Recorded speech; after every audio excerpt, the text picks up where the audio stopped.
Nobody knew I had Stephanie till the day I was in the hospital. The way we kept it secret is I just stayed seclusive. I didn't hang out, didn't go anywhere, baggy clothes. Suppressing the symptoms, you know how pregnant women are. We just kind of went about our daily routine.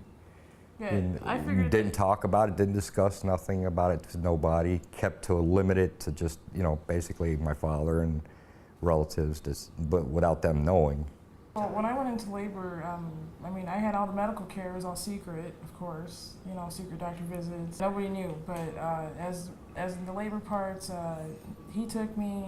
My water broke. That was in the took me to evening. hospital. We're watching Roseanne, and it was an episode about her water breaking, and that's why I thought she was kidding about it, and lo and Yeah, behold, that's she right. wasn't, and I'm like, what are we doing here now? So thought we should go to the hospital just to make sure everything's okay, and found out she was actually getting ready to have Steph. Yeah.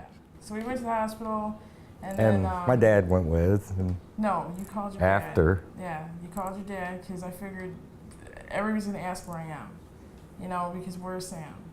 So when he told them that, you know, Sam's having a baby, everybody freaked out. I'm like, what? After Steph was born, there was a lot of resentment, a lot of, you know, why didn't you tell us? Why did you get pregnant? How could you?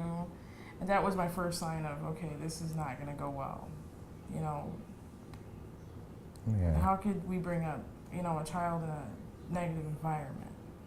Yeah, It was- and even though I was close with my father, I mean, even I got that same lecture in a way about, well, how are you going to be able to support a child with what you're only making? And I mean, he's there to help, but did I really, Did we really need to go Yeah. ahead and have a child? at that point in time, because I mean, I was only working for minimum wage down there, for, you know. They were just more worried about what we could or couldn't provide for her, not about love and two parents being together. I mean, look, I mean, we're still together Yeah, 23 and years this later. is 23, so. You know, But back then, it's a different time. It's a different way of thinking with people. And my family, and we were in the South. so, and Yeah. After she was born, I could only deal with so much tension from his father, his uncle, his, his family. yeah, I think that, like she's saying, that my father and my uncle were the driving factors that made us want to move back. But we moved back to Indiana originally because it was just you could feel the tension that, you know, the newborn baby, we're staying in a trailer, still living with him, which living with him wasn't the issue. It's just that how are we going to make this work, you know? And we talked about it amongst ourselves, you know, at night, and we came to a point where we just couldn't deal with that We no couldn't have more. stuff in that environment. No. So I called my mom. I came up here and went to Indiana, and I stayed with her. But then she gave me the same thing.